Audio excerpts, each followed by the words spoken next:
যে স্বপ্ন প্রত্যাশাকে লালন করছি, এই স্বপ্ন প্রত্যাশা আল্লাহ তাআলা পূরণ করবেন।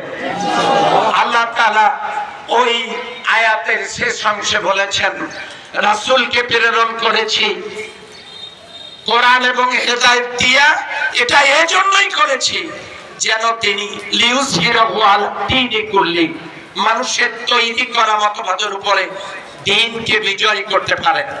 সংগ্রামী ভাইরা, জামাত ইসলামী এই কাজ করছে, আপনারা আমাদের সঙ্গী হবেন, সঙ্গে থাকবেন। এখন এই গাজীপুরস্থ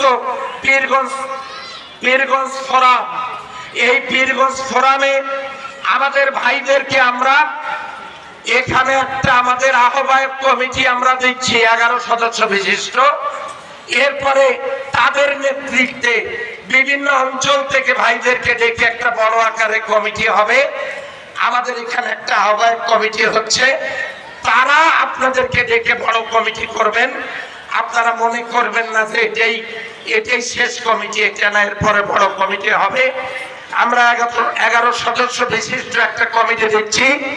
আগামী দিনে আবারও বড় কোন প্রোগ্রামের প্রত্যাশায় আহ্বায়ক হিসেবে দায়িত্ব পালন করবেন আমার প্রিয় ভাই সাব্বির হোসাইন।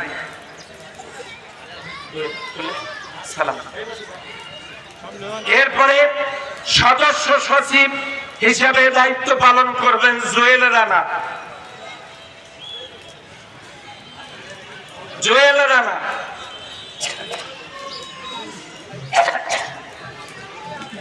এরপরে সদস্য হিসাবে জনাব শাকিল মিয়া, আব্দুল খালেক, স্বাধীন মিয়া, সবুজ মিয়া, মনিরুল ইসলাম, বিল্লাল হোসাইন, আহসান হাবিব, ফয়সাল হোসেন, মানিক মিয়া। এরপরে আকরামুল ইসলাম।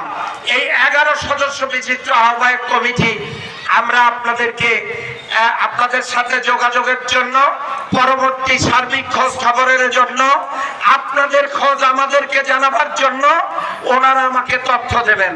আপনারা এখানে চাকরি করে